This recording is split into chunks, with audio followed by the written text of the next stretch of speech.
हौले हौले promotion mix के बारे में। क्या है ये प्रमोशन मिक्स दोस्तों? सबसे पहले आप लोग एक चीज समझिएगा, मार्केटिंग जब भी हम लोग सुनते हैं या मार्केटिंग मिक्स हम लोग सुनते हैं तो मार्केटिंग सोचते हैं, हम लोग को याद आता है ऐसे शाहरुख खान ऐसे हाथ फैलाएगा, क्या उसे मैं कह दूं? गलत। वो पहले का डेफिनेशन था कि मार्केटिंग का मतलब लोग समझते थे एडवर्टाइजमेंट, गलत। पर आज के डेट में मार्केटिंग, जैसा कि मैंने आपको बताया, एक बहुत बड़ा एरिया है। यहां पर सिर्फ प्रमोशन मार्केटिंग का एक छोटा सा पार्ट है। मार्केटिंग के अंदर प्रोडक्ट भी आता है, जहां आप डिसाइड करते हो कैसा प्रोडक्ट कस्टमर के लिए बनाना है। प्लेस, किस तरह से आप चैनल के थ्रू बेचोगे वो भी आता है, किस प्राइस पर बेचोगे मार्केटिंग के अंदर आज के डेट पे वो भी आता है, और हाँ प्रमोशन भी आता है। तो याद रखना, कंफ्यूज मत करना मार्केटिंग और प्रमोशन के बीच में। मार्केटिंग बहुत बड़ा है, प्रमोशन उसका एक छोटा सा क्यूट सा बच्चा है, ठीक है। अब दोस्तों ये जो प्रमोशन है, एकदम ध्यान से हौले हौले प्यार से समझेंगे अपने लोग। दोस्तों प्रमोशन एक मार्केटिंग मिक्स का 4 एलिमेंट्स में से एक है। मार्केटिंग मिक्स के 4 एलिमेंट्स हैं, price, product, place, promotion. Promotion बेटा माय डियर फ्रेंड्स एक पार्ट है इसका। प्रमोशन के अंदर 4 चीजें यूज होती है। सैप, sales promotion, advertising, personal selling, public relation, जिसको पब्लिसिटी भी बोला जाता है। दोस्तों एक एक करके पहले सिंपल भाषा में ये चारों टर्म्स का मतलब समझ लीजिए। सेल्स प्रमोशन का मतलब है शॉर्ट टर्म में, सुनना याद रखना, एमसीक्यू में आएगा। Sales promotion is a dash term trick, short term, long term, medium term, none of the above. Sales promotion एक शॉर्ट टर्म टेक्निक है। BOGO, buy 1 get 1, buy 2 get 3। कोई भी शॉप, चाहे पेंटालूक्स हो या डोमिनोज हो, ये बहुत लंबे समय तक चला पाएगा क्या? नहीं सर, नहीं चला पाएगा। तो ये लोग को शॉर्ट टर्म में अपना जो सेल्स बूस्ट करना पड़ता है ना, उसके लिए दोस्तों ये सारे फंडे ये लोग लगाते हैं। उसके लिए दोस्तों ये सारे फंडे इन लोग लगाते हैं। आप लोग ये समझ लो दोस्तों। अच्छा सर ये बात है, जी हाँ बिल्कुल। पहले मैं सिंपल में समझा रहा हूं और फिर डिटेल में पढ़ेंगे। तो दोस्तों सेल्स प्रमोशन क्या हुआ? एक शॉर्ट टर्म सेलिंग टेक्निक हुआ। सुन लो, याद हो जाएगा एमसीक्यू या लॉन्ग आंसर जो भी है। सेल्स प्रमोशन एक शॉर्ट टर्म टेक्निक है। शॉर्ट टर्म टेक्निक कैसे है सर? बिकॉज यहां पर आप लोग फोकस करते हो शॉर्ट टर्म पे, कस्टमर्स को अपना सेल्स ज्यादा करो, शॉर्ट टर्म टेक्निक। एडवर्टाइजिंग, दोस्तों एडवर्टाइजमेंट भी एक सेलिंग टेक्निक है, but it's a rather long term technique. आप लोग देखते हो कितना ऐड आता है, कोलगेट का आ गया और ऐसे ही कितने सारे ब्रांड्स का ऐड जो है, मैगी का आ गया, रेगुलर बेसिस पर आता है। Advertisement is long term. Personal selling वो डोर टू डोर सेलिंग। और पब्लिसिटी, दोस्तों पब्लिसिटी एक ऐसा कंसेप्ट है। अच्छा देखो, पब्लिसिटी मतलब क्या हो गया, यहां पर कोई पर्सन पे नहीं कर रहा है एडवर्टाइजिंग के लिए, मीडिया में कैप्चर हो रहा है आपका न्यूज, बिकॉज आपका प्रोडक्ट बहुत ही अच्छा है या बहुत ही खराब है, ठीक है। और एक होता है पब्लिक रिलेशन। पब्लिक रिलेशन भी एक इंपॉर्टेंट कंसेप्ट है। टाटास, जब भी पब्लिक रिलेशन में बोलता हूं मुझे टाटास का याद आता है। टाटास, जब भी आप लोग टाटास के बारे में सोचते हो, आपको दिखता है एक ऐसा ब्रांड जो पब्लिक का और सोसाइटी के लिए कितना कुछ करता है, अपना 70% ऑफ द प्रॉफिट डोनेट करता है। तो पब्लिक रिलेशन में वो सब याद आता है। अच्छा याद रखिएगा, जितने भी प्रमोशन मिक्स है सैप में, sales promotion, advertising, personal selling, public relation, सबका एक कॉमन ऑब्जेक्टिव है। एक्चुअली 3 कॉमन ऑब्जेक्टिव है। पहला, कस्टमर्स को रिमाइंड करना। क्या करना? कस्टमर को रिमाइंड करना। कस्टमर, जो भी my dear friends promotional techniques होती है, चाहे वो पर्सनल सेलिंग हो, एडवर्टाइजिंग हो, कुछ भी हो, कोई भी हो, पर्सनल सेलिंग हो, एडवर्टाइजिंग हो, डोर टू डोर सेलिंग हो, सबका एक ऑब्जेक्टिव है। पहला, रिमाइंडिंग, कस्टमर्स को रिमाइंड करना about their product. Hello brother, brother इधर, ऐसे करके याद दिलाना about the product, number 1। Number 2, informing potential customers. अगर आप एक पर्टिकुलर दुकान के कस्टमर नहीं हो, परंतु वो लोग को लगता है कि आप पोटेंशियल कस्टमर हो, तो आपको इन्फॉर्म करना कि अभी ये चल रहा है। और at the end persuading the customer, आप लोगों को कन्विंस करना कि भैया प्रोडक्ट खरीद लो, persuading the customers to buy the product. 3 चीजें हो गई, RIP, reminding the customers, informing the potential customers, and ultimately persuading the customers to buy the product. Ultimately persuading the customers to buy the product. दोस्तों ये 3 चीजें हैं, दोस्तों ये 3 चीजें हैं जो हर मार्केटिंग कैंपेन का प्रमोशनल कैंपेन का ऑब्जेक्टिव होता है रिमाइंडिंग, इन्फॉर्मिंग एंड परसुएडिंग। ठीक है, अब सर इनको हम लोग डिटेल में पढ़ने वाले हैं। किनको? सेल्स प्रमोशन को, एडवर्टाइजिंग को, पर्सनल सेलिंग को और पब्लिक रिलेशन को। ठीक है जी हाँ सर। पहले एडवर्टाइजिंग का बात करते हैं। दोस्तों याद रखना, एडवर्टाइजिंग इम्पर्सनल है। इम्पर्सनल इसलिए बिकॉज एक सोर्स से बहुत लोगों तक जा रहा है। पर्सनल का मतलब क्या होता है?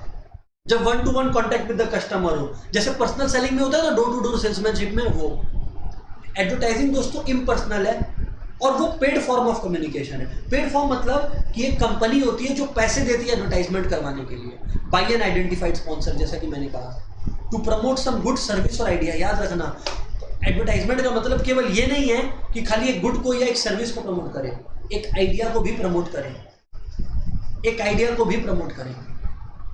पल्स पोलियो प्रोग्राम कि अपने बच्चों को पोलियो ड्रॉप जरूर दिलवाएं, ये सब क्या है? ये सब दोस्तों आइडिया का ही तो एग्जांपल्स है। तो एडवर्टाइजमेंट क्या है? याद रखना, डेफिनेशन आएगा impersonal paid form of communication who by identified sponsor to promote what? Good service और आइडिया। अच्छा, अब एडवर्टाइजमेंट आप दो तरीके से दे सकते हो। प्रिंट मीडिया मतलब न्यूज़पेपर, मैगजीन या होर्डिंग जो चार्ट्स लगाते हैं ना दीवालों पर, वो हो सकता है, या इलेक्ट्रॉनिक मीडिया, टेलीविजन, रेडियो या इंटरनेट। आजकल तो बहुत ज्यादा फेमस हो गया आपका डिजिटल मार्केटिंग, जो कि इंटरनेट के अंदर कवर हो गया। सर एडवर्टाइजमेंट का फीचर्स क्या है? दोस्तों बहुत खराब बात है अगर आपको याद रखना पड़ा। एडवर्टाइजमेंट का फीचर्स तो दोस्तों उसके डेफिनेशन को ही ब्रेक करना है। पहला, पेड फॉर्म, एक पर्सन है, एक स्पॉन्सर है जो एडवर्टाइजमेंट करवा रहा है, उसको पे करना पड़ेगा एडवर्टाइजमेंट का कॉस्ट। इम्पर्सनल, इम्पर्सनल इसलिए बिकॉज कस्टमर से फेस टू फेस बात नहीं हो रहा है एडवर्टाइजमेंट में। कस्टमर और एडवर्टाइजमेंट में directly face to face contact बात नहीं हो रहा है। बाय एन आइडेंटिफाइड स्पॉन्सर, एक आपको पता रहता है कि एक कंपनी है जो एडवर्टाइजिंग एफर्ट्स ले जा रही है। जैसे आप लोगों ने क्रेड पे वो ऐड देखा होगा राहुल द्रविड़ का, अभी काफी फेमस हुआ था आईपीएल के दौरान, है ना, इंदिरा नगर का गुंडा हूं मैं, शायद देखा है कि नहीं देखा आपने पता नहीं, क्रेड का वो ऐड कितना फेमस हुआ। सबको पता है कि क्रेड है जिसका क्रेडिट कार्ड से रिलेटेड एप्लीकेशन है, जिसने ये एडवर्टाइजमेंट को पुट फॉरवर्ड किया। सो आइडेंटिफाइड स्पॉन्सर, याद रखिएगा, फिर से बोल रहा हूं, जब इन तीनों बातों को जोड़ोगे तो आपका एडवर्टाइजमेंट का डेफिनेशन तैयार हो जाएगा। क्या? Paid form, impersonal in nature, by yes an identified sponsor. Sir सीधी बात, नो बकवास। अच्छा, कंपनीज का एडवर्टाइजमेंट का ऑब्जेक्टिव को मैं बांट देता हूं एक कंसेप्ट में जिसको बोलते हैं एडा मॉडल। एडवर्टाइजमेंट का क्या ऑब्जेक्टिव है, कंपनीज क्यों करे एडवर्टाइजमेंट? दोस्तों इसका सिंपल सा तरीका याद रखने का, एडा, AIDA। सर ये एडा का क्या मतलब हुआ सर? मैं बोला ध्यान से सुनिएगा दोस्तों। एडा का मतलब होता है अटेंशन, इंटरेस्ट, डिजायर और action. Attention, interest, desire, action. Attention, interest, desire, action, AIDA. अच्छा, एडवर्टाइजमेंट क्यों करना है? एडा। अच्छा, एडा की जगह आप लोग बोल दो अड्डा मारना है, थोड़ा सा इजी रहेगा आप लोग को बोलना। सुनो, एडा के अंदर सबसे पहले अटेंशन। अटेंशन का मतलब है एडवर्टाइजमेंट का फोकस है कि यार आपका ध्यान एडवर्टाइजमेंट तक जाए। जब राहुल द्रविड़ का वो ऐड आता है, इंदिरा नगर का गुंडा हूं मैं, तो आपका अटेंशन तुरंत वो कैच करता है। इंटरेस्ट, तो आप सोचते हो यार ये ऐड दे कौन रहा है? अच्छा, क्रेड दे रहा है क्या? क्रेड का ऐड है, ओके। इंटरेस्ट, जब कंटिन्यूसली आप ये एडवर्टाइजमेंट अलग अलग देखते हो क्रेड का, तो अब आपके अंदर एक डिजायर आता है कि यार जाने इसके बारे में, और क्या इसका क्रेडिट कार्ड का एप्लीकेशन से फायदा है, ये सब। एंड फाइनली लास्ट में ए, एक्शन। एक्शन मतलब आप फाइनली वो प्रोडक्ट को परचेज कर लेते हो, उस ऐप को डाउनलोड कर लेते हो, उस सर्विस को बाई कर लेते हो। AIDA, attention, interest, desire, action. Attention, interest, desire, action. Attention, interest, desire, action.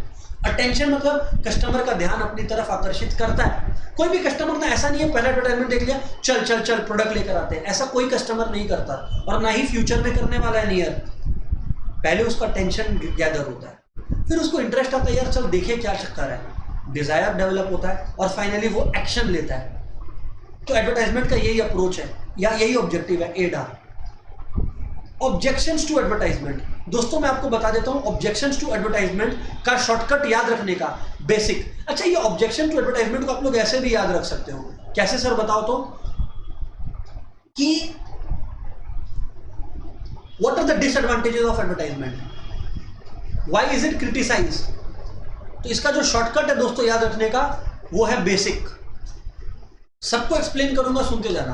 पहला, bad in taste, ad cost, social values are undermined, increases sale of inferior goods, and finally confuses rather help. तो basic is the objection or rather disadvantages, demerits of advertisement. Sir एक एक करके बात करना। Bad in test, काफी बार ऐसा होता है ना कि एडवर्टाइजमेंट ऐसा कुछ होता है जो मिसगाइड कर सकता है चिल्ड्रन को। जो लोग अल्कोहल पी रहे हैं उन लोगों को कूल दिखा रहा है। मेरे को याद नहीं आ रहा है कौन सा एक एड में देखा था, ठीक है ना, तो उनमें से एक फ्रेंड का ना एक पाँव नहीं है, ठीक है, और फिर तीनों जन क्या करते हैं, वो ट्यूबॉक क्लब सोडा या जिसका भी ऐड था वो पीते हैं, और फिर दो जन जिसका पाँव है वो तीसरे को बोलता है कि दोस्त हम उड़ने के लिए बने हैं। अरे मैं नहीं कर सकता यार, यू नो आई कांट, मैं यही ठीक हूँ। यहाँ तो सभी ठीक है, पर हम उड़ने के लिए बने सेठ। और तीनों कूद जाते हैं। अरे बताओ, इंसान का जान चला जाएगा ऐसा कोई जोश में आके कर लिया रियल लाइफ में, तो काय का उड़ने के लिए बने।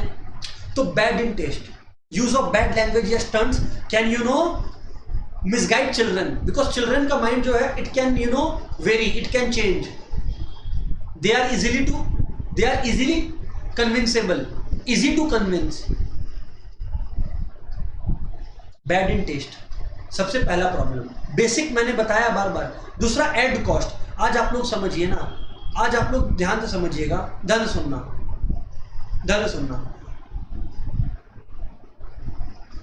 एड कॉस्ट, एडवर्टाइजमेंट की वजह से प्रोडक्ट का प्राइसेस बढ़ता है। क्यों? क्योंकि आप समझो ना, कोई भी मैन्युफैक्चरर या सेलर क्या अपने पॉकेट से कॉस्ट बढ़ रहा है क्या आप लोग का एडवर्टाइजमेंट जो देख रहे हो? नहीं, करोड़ों रुपए जो लगते हैं एडवर्टाइजमेंट में। अरे भाई, मैंने तो आप लोग को कहा, मैंने तो आप लोग को बताया हुआ है, और एक बार फिर से बताता हूं एक फनी फैक्ट। कोका कोला एक ईयर में मार्केटिंग और एडवर्टाइजमेंट पे लगभग, जी हां ध्यान से सुनिएगा, लगभग 2 लाख करोड़ रुपए खर्चे करती है। 2 लाख करोड़ पर ईयर। कुछ साउथ अफ्रीकन कंट्रीज या कुछ कंट्रीज है, कमजोर कंट्रीज है, जिनका जीडीपी, जिनका नेशनल इनकम इतना नहीं है जनाब।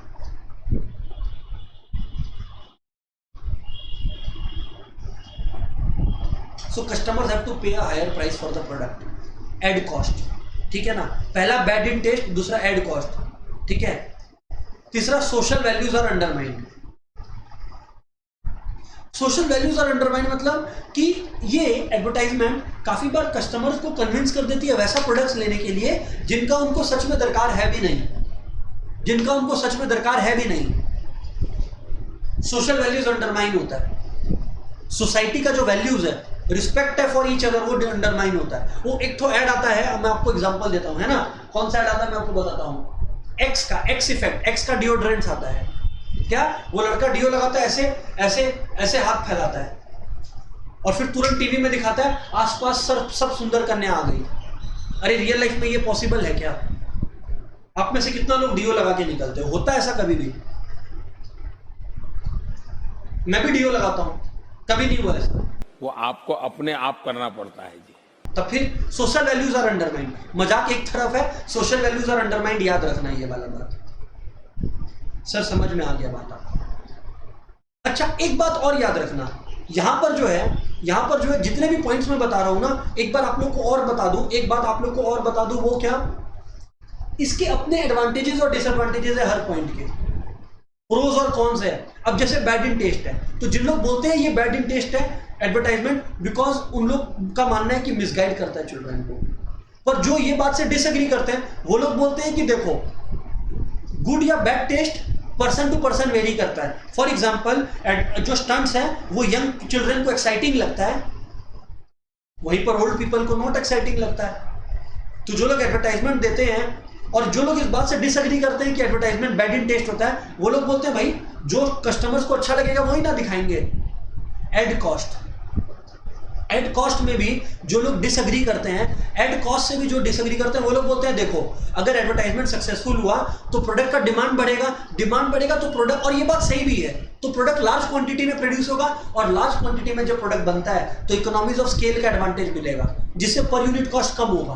तो देखो जहां पे एक ग्रुप ऑफ पीपल बोल रहे हैं कि एडवर्टाइजमेंट की वजह से खर्चा बढ़ेगा, वहीं दूसरा ग्रुप कन्विंस कर दे रहा है कि नहीं ज्यादा क्वांटिटी डिमांड होगा तो पर यूनिट कॉस्ट घटेगा। ये लॉजिक भी गलत नहीं है बेसिक में। Next S, social values are undermined. Customer को वो प्रोडक्ट खरीदने के लिए कन्विंस करता है जिसका उनको दरकार भी नहीं है। और डिसएग्रीमेंट क्या है? डिसएग्रीमेंट में ये लोग ये बोलते हैं ना, जो लोग एडवर्टाइजमेंट को अच्छा मानते हैं वो लोग बोलते हैं कि भाई आप लोग बोल रहे हो कि सोशल वैल्यूज आर अंडरमाइंड, परंतु एंड में तो कस्टमर को चूज करना है ना, चाहिए या नहीं। अगर उसको लगता है सोशली खराब है वो प्रोडक्ट तो नहीं ले। एडवर्टाइजमेंट तो नॉलेज इंक्रीज करने के लिए है, किसी का सोशल वैल्यू अंडरमाइन करने के लिए नहीं है। सर समझ में आया? तो बी ए एस हो गया, ठीक है ना। बी मतलब बैड इन टेस्ट, ए मतलब ads cost, S social values undermined. Next I, basic में आई हो गया। नेक्स्ट आई हो गया दोस्तों increases sale of inferior goods. Advertisement में दोस्तों क्या होता है ना, हर टाइप का प्रोडक्ट आप दिखा सकते हो, क्या पता वो इंफीरियर हो तो भी, और इससे डुप्लीकेट प्रोडक्ट्स भी बिकते हैं ज्यादा। क्यों? क्योंकि अब देखो एडिडास एडवर्टाइजमेंट कर रहा है, एडिडास अपना एडवर्टाइजमेंट कर रहा है, अच्छा प्रोडक्ट बना रहा है, क्वालिटी प्रोडक्ट बना रहा है। पर आप लोग जाओ बड़ा बाजार, कोई भी लोकल दुकान जाओ, देखोगे क्या क्या मिल रहा है, अडीबास, अबीदास, अडीदास, मतलब अलग अलग नाम से, अडाडीस, दादीज, दादूज, ऐसे करके अलग अलग ब्रांड्स मिलना चालू हो जाते हैं, सब कॉपी कैट। तो increase sale of inferior products, inferior product, duplicate product का सेल बढ़ जाता है जब एडवर्टाइजमेंट होता है। जैसे मैं आपको एग्जांपल देता हूँ, इसका एक विक्टिम मैं भी रहा हूँ। केसीओ का दोस्तों एक कैलकुलेटर आता था, मैं बहुत छोटा रहता हूँ, लगभग 6-7 में था, तो मुझे एक कैलकुलेटर खरीदना था ऐसे ही। तो केसीओ का जो स्पेलिंग होता है CASIO, हमें वो खरीदना था, पर जो दुकानदार था उसके पास था CASSIO।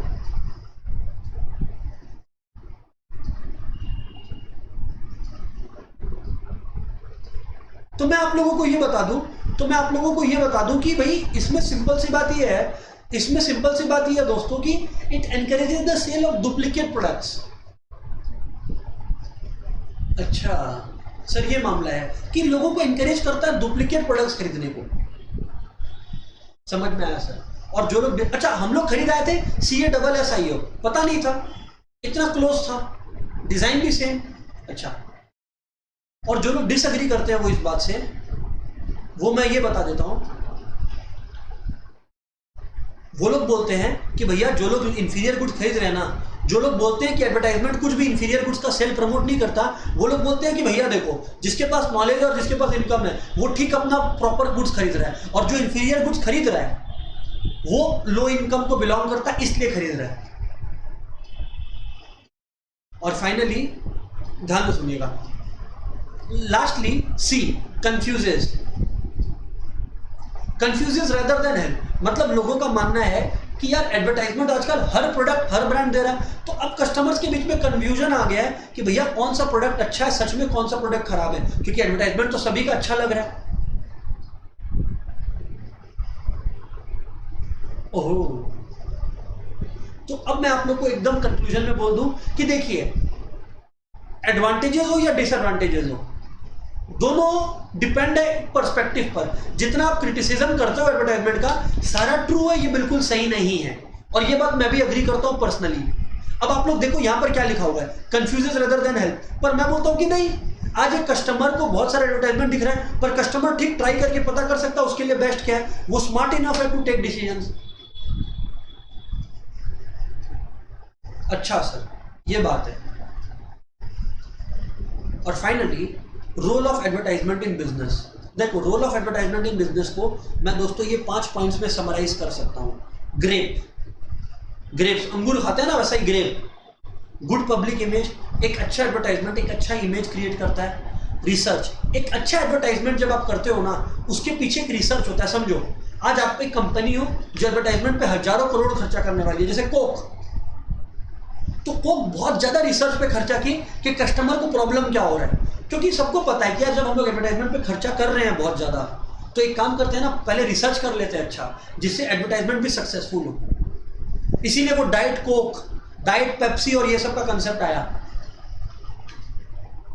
तीसरा, एक अच्छा एडवर्टाइजमेंट आपको नया प्रोडक्ट भी इंट्रोड्यूस करने का हेल्प करता है। मुझे याद आता है थम्स अप का था शायद वो, कि हम लोग जब वर्ल्ड कप देख रहे थे, कब का मैं आपको बता देता हूँ, शायद 2003 वर्ल्ड कप की बात है, हाँ 2003 वर्ल्ड कप की बात है, बिकॉज इंडिया उस समय फाइनल में गया था।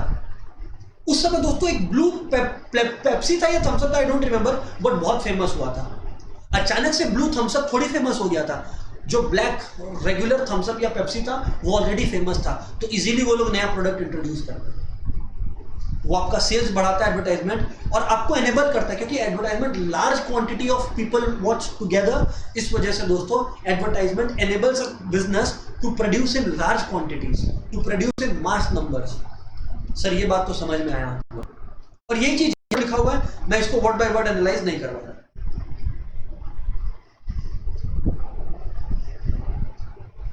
अच्छा, ऊपर में जो मैंने एडवर्टाइजमेंट का कहा, ये तो कहीं ना कहीं मैन्युफैक्चरर के लिए क्या एडवांटेजेस था वो बताया ग्रेप के अंदर। सर एक बार फिर से डिस्कस कर लो ना, वो ग्रेप के अंदर आपने एडवर्टाइजमेंट का क्या बोला, हमको याद नहीं हुआ है सर। मैं बोला ठीक है याद दिला देता हूँ, आज का लास्ट टॉपिक है ये याद दिला देता हूँ, याद रखना जरूरी है। पहला, गुड पब्लिक इमेज, ग्रेप याद रखना। एडवर्टाइजमेंट का फायदा एक किसके लिए, एक ऑर्गेनाइजेशन के लिए, सोसाइटी के लिए नहीं, सोसाइटी के लिए अलग हेड के अंदर पढ़ेंगे। एक ऑर्गेनाइजेशन के लिए सबसे पहला फायदा है उसका इमेज अच्छा होता है, ग्रेप जी। दूसरा, रिसर्च, एक अच्छा एडवर्टाइजमेंट आपके अच्छे रिसर्च को इंडिकेट करता है, क्योंकि देखिए अगर मैं एडवर्टाइजमेंट पे खर्चा नहीं करूँ ना, तो मैं जो तो प्रोडक्ट बना के बेच दूंगा, मैं बोलूँगा कौन मेहनत करेगा। परंतु आप देखिए, मैं अगर एक एडवर्टाइजमेंट पे खर्चा करने वाला हूँ, तो मैं एज अ बिजनेसमैन ट्राई करूंगा कि रिसर्च कर लूँ अच्छा कि कस्टमर्स को क्या पसंद है, और वैसा प्रोडक्ट बनाऊंगा। तो एडवर्टाइजमेंट ये भी करता है, रिसर्च को एनकरेज करता है, गुड पब्लिक इमेज। तीसरा, assist in introduction of new product, organisation का सेल्स बढ़ाता है, नया प्रोडक्ट भी इंट्रोड्यूस करने में हेल्प करता है। और लार्जली एडवर्टाइजमेंट लार्ज लोग एक साथ देखते हैं, तो मास प्रोडक्शन की वजह से कॉस्ट पर यूनिट भी कम पड़ता है।